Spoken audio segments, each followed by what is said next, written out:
Hola, con estas consultas y transformaciones ahora tienes la capacidad de generar cualquier reporte que te soliciten de una tabla de una base de datos. Pero ¿qué pasa si la consulta es muy grande? En mi día a día suele pasar que trabajo con consultas muy grandes. El comando puede tranquilamente ocupar más de 50 filas en mi consola. Se torna supremamente complejo no cometer errores, al punto que cada vez que quiero ejecutar una consulta grande, la recorro con detenimiento, verificando si esta consulta está actualizada o es alguna iteración pasada. Pero esto es mucho retrabajo y consume un porcentaje importante de mi tiempo realmente. Para suplir la necesidad de tener consultas recurrentes sin necesidad de reescribirlas cada vez, vamos a aprender a utilizar lo que llamamos vistas en bases de datos. Las vistas no son más que consultas que guardamos en la base de datos para uso posterior y son accesibles con un nombre específico, casi como si fuera una consulta de una tabla diferente, solo que internamente el motor de base de datos ejecuta la consulta compleja que hayamos almacenado. Ahora, revisemos cómo crear vistas en la consola de SQL. De acuerdo, una vez en pgadmin, desde nuestra consola podemos ver la misma tabla que hemos venido trabajando de clientes de consumo de energía. Lo que queremos hacer ahora es crear una vista que nos permita optimizar y utilizarla posteriormente para otro tipo de consultas sin tener que reescribir estas consultas SQL. Volvamos a la consulta que realizamos en el ejercicio pasado, y son las que realizamos con el select. Por ejemplo, en este caso que seleccionamos strato y el conteo de filas, vamos a ejecutarla. Si recuerdan, realizamos la consulta del estrato, el conteo de filas y utilizamos la expresión group by para poder generar esta tabla comprimida que vemos en este punto.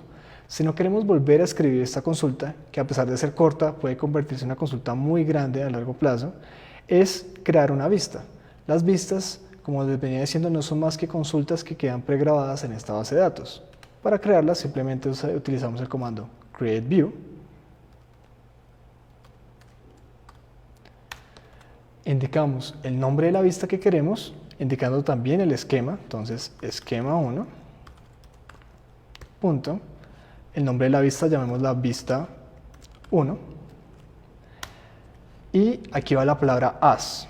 As me va a permitir decir que lo siguiente va a ser lo que él va a tomar para crear la vista. Entonces, si después de las incluimos unos paréntesis que encapsulan la consulta anterior, o sea, todo el select que hicimos hace un momento, justo lo que estoy haciendo en este momento, eso me va a permitir decir y crear en esta base de datos la vista 1 y que ella por debajo ejecute siempre esta consulta. No significa que los resultados de la consulta se guarden en la base de datos como una tabla aparte. Lo que significa es que representamos esta consulta con el nombre vista 1 de aquí en adelante. Entonces, si la ejecutamos, vemos que se realizó de manera exitosa. De hecho, aquí, debajo de tablas, van a ver views y ahí también van a poder ver esta vista. Pero la forma más fácil de ver su contenido es hacer una consulta como el select que vimos hace poco. Entonces, ya sabemos que la llamamos vista 1. Entonces, consultémosla con select,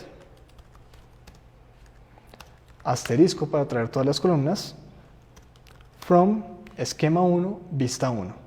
Tal cual como si estuviéramos consultando una tabla.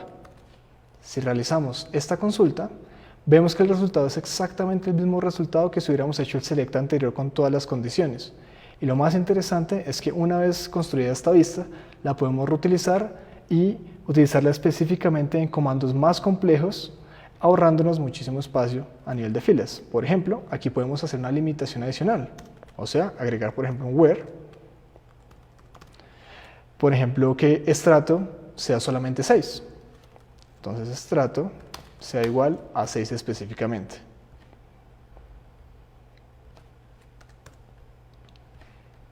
Como ven, el resultado simplemente es la misma tabla después de haber hecho la consulta inicial y luego complejizando más la consulta, simplificando la construcción de estos comandos SQL.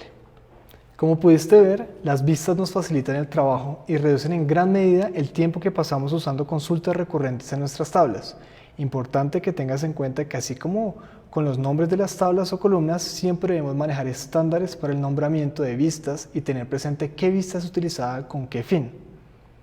¿De acuerdo? En la siguiente clase vamos a seguir con tu proyecto del curso y aplicar los conocimientos que tienes hasta el momento.